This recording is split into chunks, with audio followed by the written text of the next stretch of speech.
Hello and welcome everyone. Thank you so much for joining us to celebrate 25 years of Hospital by the River in print. We're so delighted to welcome you all from wherever you're joining us from. I can see here we've got people from Australia, our neighbours from New Zealand, the US and Ethiopia. Welcome everyone. My name is Karen Ford and I'm the Global Head of Fundraising, Marketing and Communications here at Catherine Hamlin Fistula Foundation. We have a very special night for you all tonight for the Q&A with John Little, co-author of Hospital by the River. We've had questions submitted prior, so thank you to those of you that have submitted your questions. We're looking forward to those answers shortly. If you do have any questions that come to mind during the webinar, particularly non-book related questions about Catherine's work or Hamlin Fistula Ethiopia, please send them through on the link that's being dropped into the chat right now. Our team will note them down and follow up with you after the webinar. Now, it's my pleasure to introduce Dr David Knox, Catherine's nephew and recently retired specialist gynecologist and obstetrician. He's also a director here at Catherine Hamlin Fistula Foundation. David has had the unique opportunity of seeing Catherine's work up close over the years, and tonight he'll share how her life-changing legacy continues in Ethiopia today. 25 years after Hospital by the River was introduced Catherine's remarkable story to the world. Welcome, David, and thank you for being with us tonight. Well, thanks, Karen, and thank you everyone for attending. It's a huge turnout. My mother was Catherine's oldest sister, so I've grown up with this story. I remember how jealous I felt back in 1959 that my cousin Richard was going off on this African adventure. He was only 6 and I was 8, and it wasn't fair. But in compensation, I did get a fantastic collection of colourful Ethiopian stamps, which triggered my interest in the country. 25 years ago, Catherine almost didn't write this book, but she was eventually persuaded because it would benefit the patients. And what a riveting read it is. I read it again last week and I couldn't put it down. A good news story of hope, humility, and true Christian love in action, along with quite a few adventures along the way. It shines a light on the previously hidden curse of obstetric fistula, and thousands of people have been moved by its heart-rending stories of suffering, followed by the joy of a surgical cure. It's hard to think of a more worthwhile medical intervention, restoring a life to a young woman. As a result of the book, donations to the hospital flooded in, and this has enabled exponential growth of activity. But despite this growth, the hospital remains dedicated to the holistic, individual patient care that was so important to the Hamlins. And Catherine's beautiful gardens are still an oasis of peace and tranquility. It's going to be hard to cover all the developments since the book was written in the 5 minutes available, so forgive me if I skim over some things. The first development, which is mentioned in the book, was Destamenda, or Village of Joy, where long-term patients can stay to undergo rehab and learn small business skills to equip them for life back home. The second development were 5 satellite hospitals spread around the country that save patients the long journey to Addis. Each hospital is fully staffed and equipped for fistula surgery. The third development is perhaps the most important, prevention, which, as we all know, is better than a cure. In 2010, Catherine was at last able to open a midwifery college. Around 25 midwives graduate each year with a BSc after 4 years of training. They are selected from a rural area close to the satellite hospitals, and after graduation, they return to work in government health centres in the same area. To help with staff retention, the health centres are upgraded and equipped for a fixed number of years. The number of graduates is small, but the quality is high. Around 6 years ago, a 2-year Master of Midwifery was proposed with the aim of providing teachers and mentors to support the juniors. This has required additional facilities, and a major redevelopment of the college is now complete, with a modern lecture theatre, library, additional accommodation, and dining facilities. Improved IT and audiovisual equipment will enable running short courses either on-site or by remote learning. And this brings us to the fourth project, another big one. Project Zero is aimed at eradicating fistula in every warada of the country. A warada is just a local government district. A dedicated team searches for legacy fistula cases by a house-to-house survey, while there's also public education about the problem, along with upskilling of health workers to recognise early signs of obstructed labour and other complications requiring referral. So far, about 7 waradas have been covered, but there are about 1,000 in the country. Perhaps a more important legacy of the book is the inspiration given to individuals, organisations, and governments worldwide to join the effort to eradicate fistulas. This includes the Ethiopian government that has really made great strides in improving maternal health. Maternal hospital fees were abolished, roads were improved, vehicles were provided to each health centre, hospitals were equipped for caesarean, and most importantly, large numbers of midwives, health officers, and doctors were trained. The maternal mortality rate has been halved in the 10 years between 2010 and 2020, and the fistula rate probably as well, although no one knows for sure. As a result, it's become increasingly difficult to find fistula sufferers. Only 47 fistulas have been discovered by Project Zero to date, but 577 cases of severe prolapse and other incontinence have been referred for surgery because they can't be turned away. So in the future, there'll be a broadening of the focus of the hospital into general urogynecology. And with this in mind, all the surgeons have successfully completed subspecialty training in this area. Finally, since Catherine's passing, this large, diverse organisation has become totally Ethiopianised. All the funding still comes from overseas donations, especially from Australia, but all the staff are Ethiopians, all inspired by the Hamlin's example. The hospital is in excellent hands and hopefully will be able to fulfil Catherine's dream of eradicating fistula forever. And there is evidence that this is happening already. There is a proverb in Amharic I think is appropriate. Kes bekes inkalalo begia yihadal. Slowly, slowly, the egg walks on its legs. Thank you again, and special thanks to John Little for writing the book. That's great. Thank you so much, John, for that update. It's amazing to hear how much closer we are to achieving Catherine's vision of eradicating fistula in Ethiopia, and especially hearing about Project Zero, our next, big project to really make this a reality. So thank you so much for sharing all of that.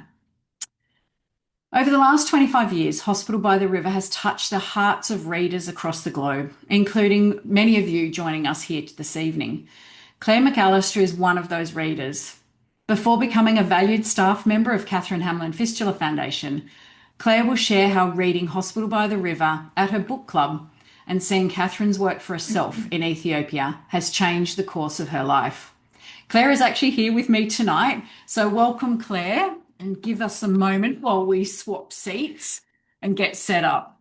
Thanks, Claire. Thanks, Karen. Good evening, everyone, Hamlin friends. I first read Hospital by the River 25 years ago with my very first book club, and it has stayed with me ever since. And as I read, I imagined the hospital and its beautiful gardens, an oasis of hope, healing, and dignity. There are so many inspiring stories, as you all know, who've read the book. One that has never left me was of the young woman who developed a severe fistula after days of obstructed labour. And many women were abandoned, but her father made a stretcher with the help of others in the village and carried her for 5 days across rough mountain terrain to reach transport to get to the Hamlin Hospital in Addis.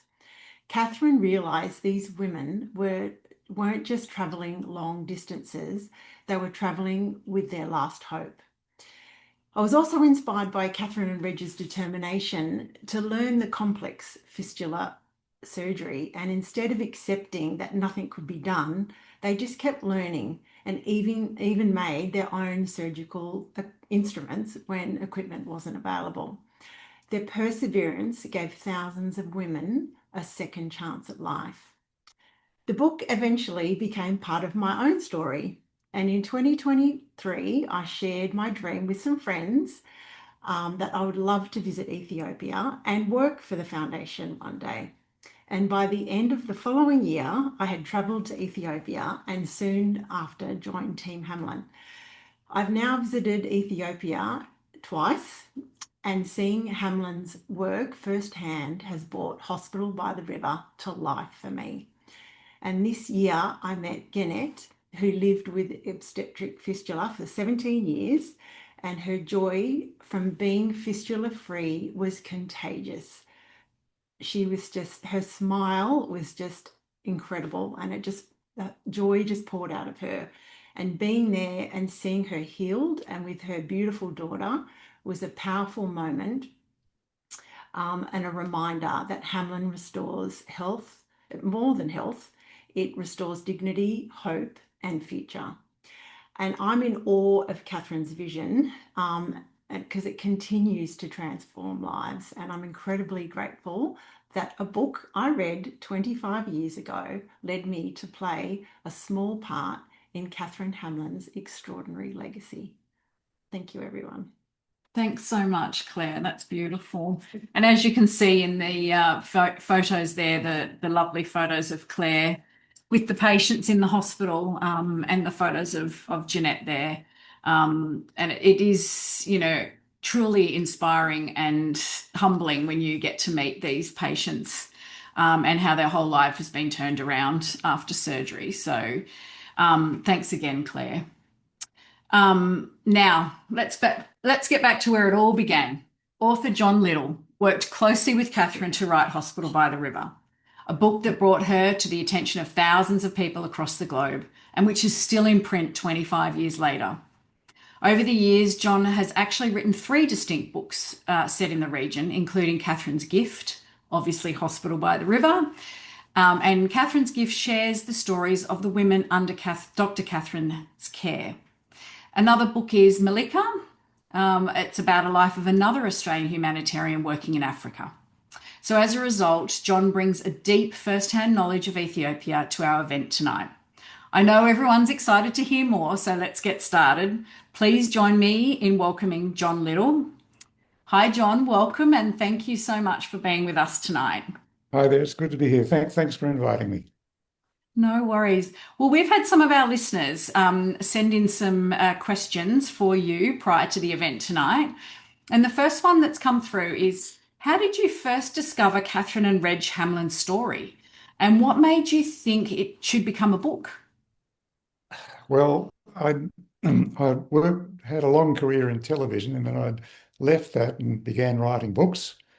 I'd written a couple of books, and after the second one, I was looking for the next big thing. And I'd vaguely heard of Catherine. I think I might have read a couple of newspaper stories. My agent called me up and they said, let's have a coffee. And she'd been collecting a file on Catherine. And she said, have you heard about this woman in Ethiopia? And she outlined what Catherine was doing, and the light bulb just went off in my head. I thought, oh, this story has everything, and it's got to be told. So then we embarked upon a process of wooing Catherine, asking her to take part, and she was distinctly reluctant. It took about a year. Wow. And it was mostly done through her agent here in Sydney, a retired clergyman, Stuart Abrahams. And Stuart was all for it. And he was the one that persuaded Catherine, yes, that it would be a good thing for the hospital. So we finally got that go ahead, and I went off to Ethiopia. I'd never met Catherine before then, and met Catherine, and away we went.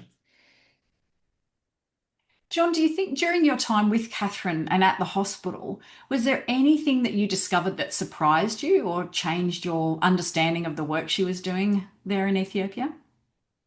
Look, I knew right from the beginning that the work was amazing. I was just stunned, really, by Catherine. I mean, she was. I went there expecting to find someone who was perhaps overly religious, and I thought this might be a problem for a book that was meant to be a commercial book. And I remember the first day I arrived, I was picked up at the airport by one of Catherine's drivers, went into the hospital, and Catherine was busy. And I was waiting there, and I could hear her talking to some other missionaries. And one of them said, "Do we know anything about this man? Is he a believer?" And Catherine said, "I don't care if he's a believer or not." She said, "I just want him to write a decent book," which was a great start. And then I met Catherine and very quickly fell under her spell, as everybody does. She's just charming. She's graceful. She's generous. She's not at all a pushy saleswoman. She just demonstrates by her deeds what needs to be done. She's a wonderful, wonderful, wonderful person. I think that's what I understand. Unfortunately, I didn't get the opportunity to meet her, but I do understand, that is what she was like. And well, that's great. Thank you. I guess once someone sent in a question that says the Hospital by the River has now been in print for 25 years. Why do you think Catherine's story continues to resonate with readers today? Well, speaking as a journalist, it's a story that's got everything. There are these two people, Catherine and Reg, who could have had a comfortable life in the West, working as obstetricians, but instead they chose to go to Ethiopia and to deal with people who no one had ever heard of and no one was really much interested in. But that became their life. So that's one side of the story. And the other side of the story, of course, is what we've heard so much about, which is that you see these wretched, destitute women turning up at the hospital, sometimes after, a journey of weeks, sometimes after begging at a bus stop for years to get the bus fare to Addis Ababa. They turn up there wretched, traumatized, depressed, and they're given a clean bed and they're treated kindly and they undergo surgery. In almost all cases, they're cured and they're given a clean dress and the bus fare home to the village and life begins again. It's just a fantastic story. Yeah. You've talked about before in some of our conversations around, how that all came about too. You'd interview and then she'd share a lot of writings with you and then you could read those during the night and then it would spark sort of conversations the next day. Can you tell us a little more about that? Well, when she first arrived in 1959, she started writing letters home to her mother.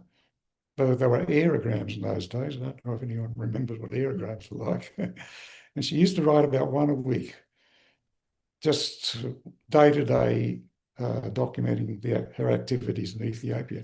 And this went on for years and years and years. And when her mother died, these letters were all in a shoebox. And the shoebox was given to Catherine's sister. And somehow or other, it found its way back to Ethiopia, to Addis Ababa, to Catherine. And when I started doing this book, she said, "Oh, I've got these letters. Would you be interested?" And I thought, "Oh, would I be interested?" So she had these dozens and dozens and dozens of letters that just documented everything she'd been doing day by day. It was a tremendous resource. Terrible handwriting. I used to get headaches trying to read it.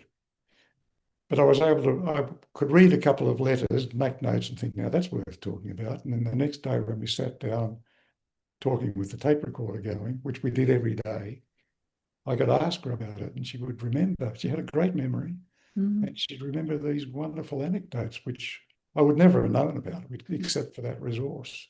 So that was terrific. Yeah. Sounds an amazing journey that you went on together, both of you. Mm. John, did you come across any challenges while telling Catherine's story? And if so, what were they? Look, it was an easy story to tell. I can't say there were any challenges. No, we had I had to tell it in Catherine's voice, which was sometimes difficult. And I would write a draft, and then Catherine would read it, and usually say, "Yes, that's all fine. It's factually correct," or "That fact's not right. And that's not quite how it happened." And sometimes she would say, "Well, John, that's right, but I don't think I'd put it quite like that." so we altered the manuscript to make it sound like Catherine, because it was her story and it was meant to sound like her. Yeah. So that's the way it worked. It worked out very well.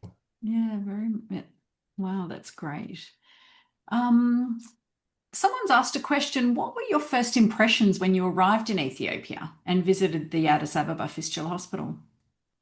Well, the hospital is very dramatic to the rest of Addis Ababa, dramatically different, because Addis Ababa is a very, very poor third world country with beggars and lepers and mentally challenged people in the street, with families squatting on the curbside, begging, living under flyovers, uh, chaotic traffic, pollution, all of that. So you drive through from the airport through that scene, and then you come to the hospital and you go through the gates, and it's like touching down on another planet. It's just this lovely, calm oasis with beautiful gardens, whitewashed buildings, everybody walking around calm and collected, and that's the surprise, how different it is. Mm. I've been to the hospital myself, and those gardens, it really is, as you say, it's an oasis, in such a busy city. It's just so Yeah. calm, and the women love mingling out and Catherine, I mean, she loved her gardening, as you would know. Well, that's all due to Catherine, because she's a mad gardener. Yeah. Yeah. It's just beautiful. And you can see the women love being out there and sitting on the iconic steps of the hospital out in the garden, and they love, the sunshine and. Well, imagine what it's like for them, because their lives are so hard. They live these very hard scrabble lives. They're often hungry. They work their tails off all the time. When they have this problem, this fistula problem, they're usually banished to the outskirts of the village, or else they have to go into town and beg, or they live in a little hut and someone comes and feeds them once a day like an animal. And then they're in this beautiful location. I've just had a question here, sorry. Have you heard any personal stories from people whose lives have changed because they've read your book? Well, only from Ethiopians. I've heard of plenty of those. Okay. Not really. Well, I suppose there've been some pretty dramatic donations to the foundation because of the book. And very true. they've come about because people have read the book. In one case, it was someone who read the book and was so moved that she went to Ethiopia to see for herself what it was like, and met Catherine and came back home and walked up into the office one day and said, "I'd like to make a donation." And they said, "Oh, yes, just do you mind waiting in the corner there, because we're a bit busy, we'll get to you." Anyway, they eventually said, "Look, come and sit down, how much would you like to donate?" And she said, $1 million. There's a couple of stories like that. There was another person who read the book and donated 200,000. And there have been hundreds and hundreds and hundreds of people who have read the book and donated $10 or $50 or $100 or whatever. And, so they're the people whose lives it has changed, I suppose. Yeah.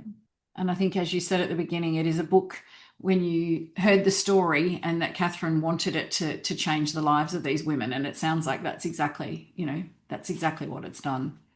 It's get the story out there, and it really has changed people's lives here wanting to help, but, it changes thousands of women's lives in Ethiopia every year. And Catherine, Catherine was never a saleswoman. These days we hear people trying to sell us stuff all the time.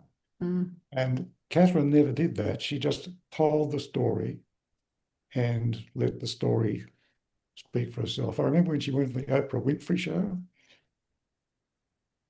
she sat down there and told the story of the hospital and the women and going there and how they were transformed. And I was watching a replay of it. And as she was telling the story, I was looking at the audience. You could see the tears streaming down people's faces. And at the end of that show, Oprah said, "Oh, would you like to come up to my office and we'll have a chat?" And she said, "How much does it cost to run this place for a year?"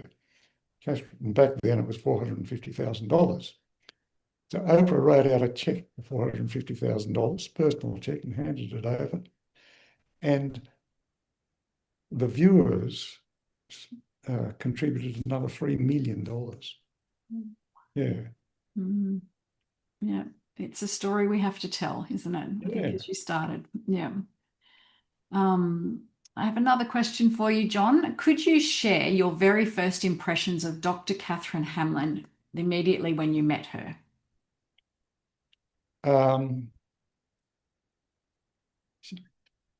She speaks very precisely. She speaks like a sort of a well-educated British schoolmaster mistress. She looks you straight in the eye. She's not afraid to answer any question you have to ask. There's sort of an aura of grace about her, which is hard to describe, but it's there. And everyone I know who's met her has noted the same thing. It's just someone who's truly comfortable with herself, knows exactly why she's there and what she wants to do, and just gets on with doing it. Yeah. Can you tell me, were there any chapters in the book that were your particular favourites to write? Look, the one that I think affected me most was there was a section in the book where we did a tour of the ward, and we went round to patient after patient after patient, and heard the stories, which we all know those stories now, but they were. I'd heard a lot of the stories already, but we just went bed after bed after bed for probably an hour and a half, just hearing one story after another after another. And halfway through it, I was, wiping the tears from my eyes, which I did a lot in that place. And I've reread that passage a few times, and it never fails to move me. And I think that's, if I've got to say talk about a favourite, I think that maybe that's it. Just that tour of the ward with Catherine Hamlin. Yeah. I know we run 2 adventure trips a year in March and November, so people can come and visit the hospital, Destemenda and the college. And I know personally I've been there, and the people that are on the tour, exactly that same thing. When you walk through the wards, you're meeting the patients, you're hearing their stories firsthand. There's often a lot of tears, which I'm sure Claire can attest to when she was talking before. So I hear what you're saying. I think that the hardest person who did that tour could not fail to be weeping at the end of it. Yeah. And it's actually a weeping for joy, really, because these women are all going home to a better life. Yeah. Yeah. I've just been given another question that's come in the chat. When the book was published, could you ever have imagined it would inspire thousands around the world to support Catherine's work? Well, not really, no, because publishing a book is always a bit of a lottery, you know. And no matter how good a book it is, it's out there competing with another 500 books on the shelves, and who knows which ones are going to rise to the top. But there was something about this one that just captured people's hearts immediately, and it's done so for 25 years. Yeah, yeah. And when people finish reading Hospital by the River, what do you hope stays with them?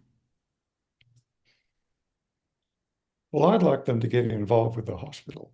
I'd like them to feel so inspired by it that they want to help. You know, and as long as that happens, I think that's Yeah. wonderful. That's what I hope the book does, and I hope it continues to do. Yeah. We do too, John. We do too.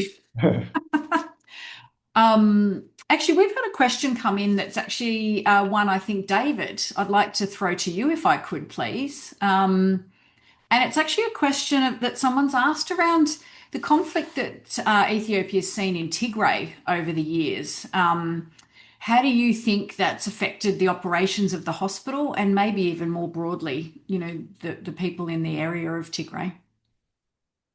Yeah, I think thinking about it, Karen, it's pretty easy to imagine what the impact would be. I mean, Ethiopia was doing extraordinarily well up until 2020 when the conflict broke out. It had excellent, rapid economic growth and increase in services, especially health services that I've mentioned. The fighting has significantly affected healthcare in Tigray. Health facilities were damaged or looted, and supply chains, communication was cut, and there was power cut as well. So it's very hard to operate without electricity. There were also transport difficulties. Patients could not get to hospitals or health centres because of the fighting, which of course resulted in increased home deliveries and decrease in skilled birth attendants at the home, which all results in increased maternal deaths and fistulas. Unfortunately, well, remarkably, the Mekelle Hospital in Tigray carried on regardless. It wasn't badly affected, and it kept providing basic services even at a reduced level.